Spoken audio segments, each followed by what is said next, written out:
I would like to invite Mr. Akif Chulmaoglu to come on dais and say some precious words about the teaching and the practice of Hazrat Imam Rabbani Mujaddid al-Fisani. Mr. Akif Chulmaoglu. Assalamu alaikum wa rahmatullahi wa barakatuh. It is a great honor again to be here, to be invited to remember Hazrat Mujaddid al-Fisani and the conference, and it was organized by Mujaddid al-Fisani Society Lahore. So, and I'm thankful to Dr. Humayun Saab for inviting us again. So this year I'm not going to say much because I have guests from Turkey. Mr. Ustaz Najmuddin Saab, he is my teacher, he is my Ustaz. He taught me Ilm Kalam 20 years ago, so he is visiting here. And so I would like to give the stage to him so that he can talk about Hazrat Mujaddid al-Fisani, inshallah. Jazakallah khair. أعوذ بالله من الشيطان الرجيم بسم الله الرحمن الرحيم الحمد لله رب العالمين والصلاة والسلام على سيدنا محمد وعلى آله وصحبه أجمعين أما بعد. Çok aziz ve muhterem Pakistanlı kardeşlerimiz. बहुत मुहतरम और बहुत ही प्यारे पाकिस्तानी भाइयों. Türkiye'deki İmam-ı Rabbani evlatlarından, İmam-ı Rabbani evlatlarının mensuplarından, bütün Müslümanlardan, onların gıyabında sizlere selam getirdik.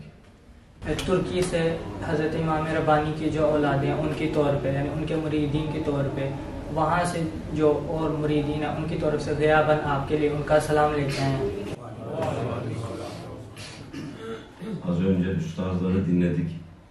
Hem Hoca Efendi'yi hem diğer üstazı dinledik. Aynı duyguları paylaşıyoruz. कबल असातिज़ा को सुनाया, यानी हम भी बिल्कुल उसी तरह की जो हिस्सियात हैं वो इस कर रहे हैं.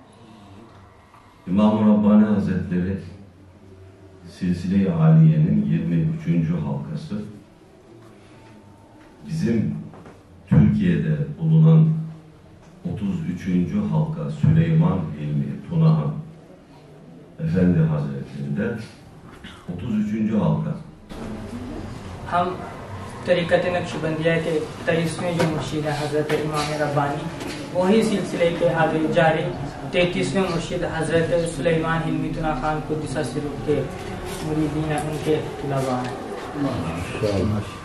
Bizde Türkiye'de Kur'an-ı Kerim, hadis kitaplarından Sahih-i Buhari ve Müslim'den sonra İmam Rabbani Hazretleri'nin yazmış olduğu Mektubat-ı Şerif 3. sahih kaynak olarak kabul edilir.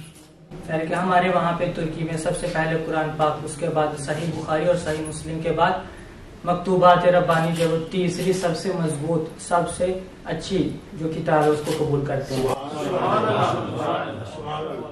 Elhamdülillah. Ve Pakistan'da, bu bölgede, bu civarda var olan bid'at ehli, fırak-ı dâlle neyse, Osmanlı'dan sonra bilhassa Türkiye'de de bu akımlar son derece hız kazanmıştır. Pakistan में जिस तरह के फिराके दाल भटके हुए फिरके हैं, इसी तरह तुर्की में भी सल्तनत उस्मानिया के बाद इस तरह जो है वो बहुत ज़्यादा फिरका दाल जो है वो रूनुमा हुए हैं. Türkiye'nin bugün ehl-i sünnet olarak kalması ve ehl-i sünnetin bir omurga, cadde-i şeriat-ı Mustafaviye üzere olması, İmam-ı Rabbani Hazretleri'nin bizlere bıraktığı mektubat-ı şerif ve öğretmiş olduğu tasavvufi bilgiler sayesindedir. Türkiye का इस वक्त अहले सुन्नत अकीदे के मुताबिक होना, शरीयत के जादे मुस्तफविया पर होना, हजरत इमाम रब्बानी के छोड़े हुए मकतूबात रब्बानी और उनके दिखाए हुए रास्ते पर अमल पैरा होने की वजह जो है वो तुर्की अहले सुन्नत के अकायद के मुताबिक. Ve Türkiye'deki mücadelemizde Fırak-ı Dâle ile olan mücadele, bilhassa Vahhabilik gibi, Şiilik gibi, Caferilik gibi ehl-i sünnete uymayan Fırak-ı Dâle dediğimiz gruplarla yaptığımız mücadelede İmam-ı Rabbani Hazretleri bizim üstazımızdır, piranımızdır. तुर्की में भी फिराके दाल्ला जो है खुसूसी तौर पे वहाबियत, शिया, जाफरिया जो इस तरह के फिराके दाल्ला उनके साथ जो हमारा आज का मुनाफिशा जो चल रहा है उसमें भी हमारे जो मुर्शिद जो हमारे उस्ताद हैं वो हजरत इमाम रब्बानी है। Bizim üstazımız Süleyman Hilmi Tunahan Efendi Hazretleri bizleri okuturken, hocalarımızı okuturken bizlere hep sizler İmam-ı Rabbani evlatlarısınız derdi. हमारे जो मुर्शिद हैं हजरत सुलेमान हिल्मी तुना खान हमें या फिर हमारे जो असातिज़ा उनको पढ़ाते वक्त इस तरह कहा करते थे कि आप सब हजरत इमाम रब्बानी की औलादे हैं। Elhamdülillah. İmam-ı Rabbani Hazretleri eğer iyi anlaşılırsa, iyi anlatılırsa, iyi öğretilirse ve İmam-ı Rabbani Hazretlerinin müntesipleri, sevenleri, muhibleri onun hal ve kaliyle mütenasip bir hayat sürerlerse İslam'ın gerçek saadeti mümkün olabilir. अगर हजरत इमाम रब्बानी को अच्छे तरीके से बताया जाए, सिखाया जाए और उन्हें सीखा जाए, उनके हाल और अकवाल को अच्छे तरीके से सीख के मशअले राह बनाया जाए तो हकीकी एक मुसलमान बनना मुमकिन है। İmam-ı Rabbani Hazretleri malum sıladır. Yani tasavvufun şeriattan ayrı olmadığını, tarikatın şeriatın hadimi olduğunu, şeriata uymayan tarikatın ise zındıklık olduğunu bizlere en güzel şekilde öğretendir. मालूम है कि हजरत इमाम रब्बानी का एक लक़ब सिला है। सिला का मतलब क्या है? हजरत इमाम रब्बानी ने हमें बताया है कि तसव्वुफ और शरीयत अलग चीज़ें नहीं हैं, हत्ता तरीक़त शरीयत की खादिम है और जो तरीक़तें शरीयत के मुताबिक और मुवाफिक नहीं है वो ज़िंदगियत है और कुछ नहीं है। İmam-ı Rabbani Hazretleri'nin Mektubat-ı Şerifesi bizim baş ucumuzda bulunur ve günlük ders kitabımızdır.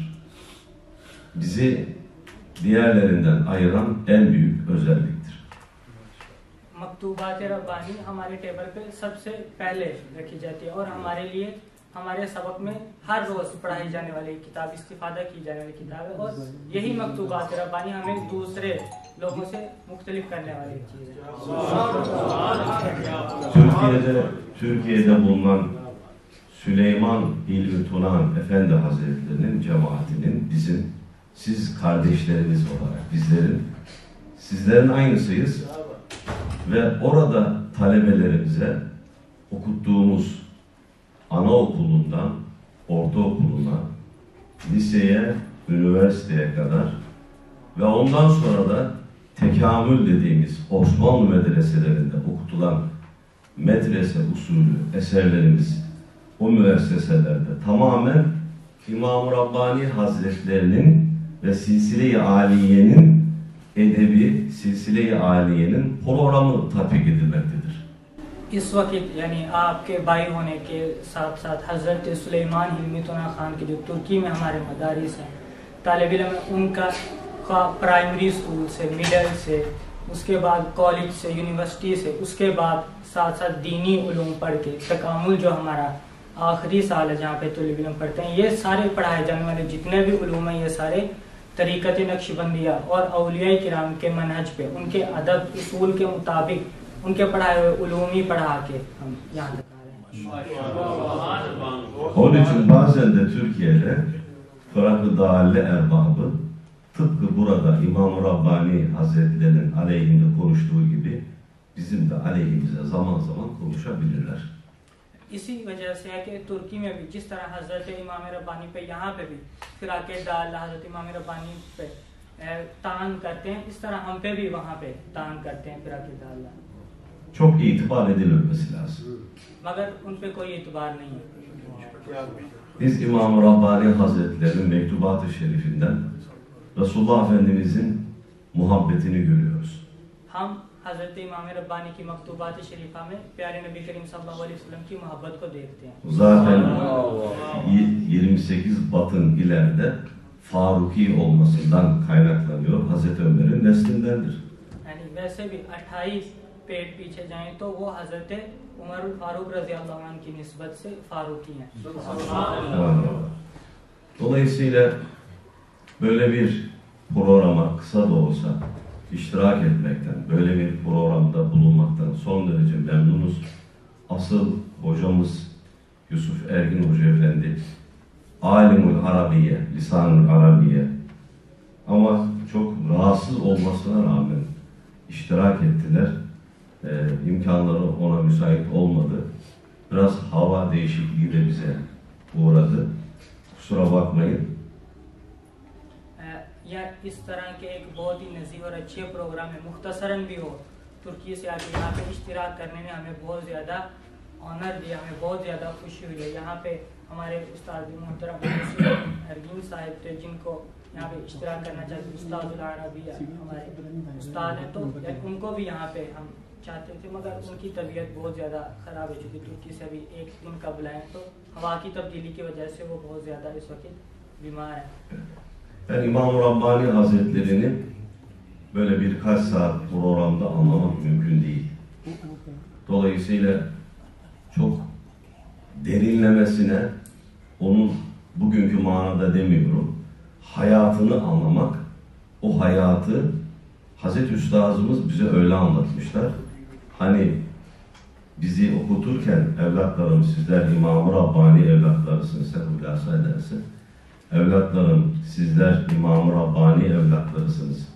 Benim evlatlarımın dilleri sussa, halleri İslam'ı konuşur. Bu bize hep İmam-ı Rabbani Hazretlerinin halini, İmam-ı Rabbani Hazretlerinin yaşamını, özetini olarak bize anlatırlardı. Dolayısıyla Müslümanlar da kaalden çok İmam-ı Rabbani Hazretleri'nin kendilerine sunulan bütün imkanları elinin tersiyle kenara itip insanların irşadı için, hidayeti için, şeriat-ı Ahmediye'nin tervici ve neşr-ü tamimi için o gayretini bizim örnek almamız icap ediyor. जब हम तालिब इल्म थे, जो हमारे मुर्शिद थे, वो हमें इस तरह कहा करते थे कि अगर मेरी औलादें चुप भी हों तो उनके हाल जो इस्लामियत को तमसील करते हैं, और हमें हज़रत इमाम रब्बानी की अहवाल और अक़वाल जो वो सिखाया करते थे, और यही अहवाल और अक़वाल जो है वो असल में इस्लामियत है। अगर आज हम बल्कि इमाम रब्बानी, हज़रत इमाम रब्बानी की हयात मुबारक को चंद घंटों में बताना मुमकिन नहीं है, मगर यानी जब हम उनकी अहवाल और अक़वाल के मुताबिक अपनी ज़िंदगी को बसर करेंगे तभी हमारे लिए कामयाबी हो सकेगी। Evet Akif abi. Bununla iktifa edelim. Yoksa mektuba şeriften okumaya devam ederiz. Evet, bununla iktifa edelim. Yani biz bu beldelere gelmekten, bu beldelerde bulunmaktan, İmam-ı Rabbani Hazretlerinin dolaştığı bu ayak tozlarının olduğu buralarda bulunmaktan son derece memnunuz. Ve burada gezerken de bu beldelerde İmam-ı Rabbani Hazretlerinin beldesidir diye yerlere abdestsiz basmamaya çalışıyoruz. हम यहाँ पे आए, हमें हज़रत इमाम रब्बानी के कदमों की खाक है, यानी इस जगह को ज़ियारत करने से हमें बहुत ज़्यादा खुशी हो रही है, और इसी वजह से यानी यहाँ की जो खाक है ये हज़रत इमाम रब्बानी के कदमों को लगी है, इस वजह से इस जगह पे हम बेवुज़ू पाँव रखने से गुरेज करते हैं। Öyle öğrendik. हमने इस तरह से Öyle öğrendik çünkü İmam-ı Rabbani Hazretlerinin şeriatı yaşama hususunda, dini yaşama hususunda farzlara, vaciplere, sünnetlere, mübahlara, o mübahları da zaruri olarak ne kadar hassas olduğunu Mektubat-ı Şerif'inde gördük. Dolayısıyla aynı yolu izlemeye gayret gösteriyoruz.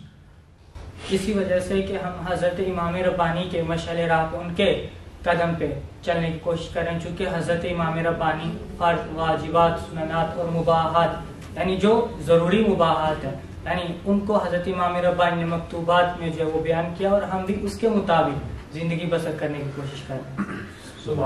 Cenab-ı Hak hem dünyada hem ahirette iman ve hidayet üzere olabilmeyi, son nefese kadar, son nefeste dahil iman ve hidayet üzere bulunabilmeyi, o büyüklerin yolunda, o büyüklerin nefesini, himmetini hissederek, yaşayarak, yaşamayı ve yaşatmayı hepimize nasip eylesin. Hz. Allah bu beldelerde, bütün İslam civarında, İslam beldelerinde ehl-i sünnet vel cemaat akidesinin hakim olduğu, fırak-ı dâllenin ise ışığının söndüğü, yok olmaz, kıyamete kadar devam edecek çünkü o yok olmaz. Ama onların en azından ehl-i sünnetin nurunun, ışığının yanında sönük kaldığı, değersiz kaldığı günleri görmeyi hepimize nasip eylesin. Allah'a emanet olun. अल्लाह ताला आप सबको हम सबको आखिरी सांस तक आखिरी सांस दाखिल ईमान और इस्लाम की हिदायत के मुताबिक ज़िंदगी बसर करना नसीब करे और अहले सुन्नत अकीदे के मुताबिक, बल्कि यानी फिराके दाल्ला क़यामत तक होंगे, मगर अहले सुन्नत की जो बहुत बड़ी हिदायत का नूर है उसके सामने वो फिराके दाल्ला के नूर और जो ज़िया कम होने के साथ आखिरी सांस तक हमें अपनी ज़िंदगी को गुजर बसर करने के, अपनी आल और याल को जो वो इस तरह अहले सुन्नत सिखा के आखिरी सांस तक जाना नसीब करे। अल्लाह ताला आप सबसे राज़ी हो। बहुत शुक्रिया। माशाअल्लाह।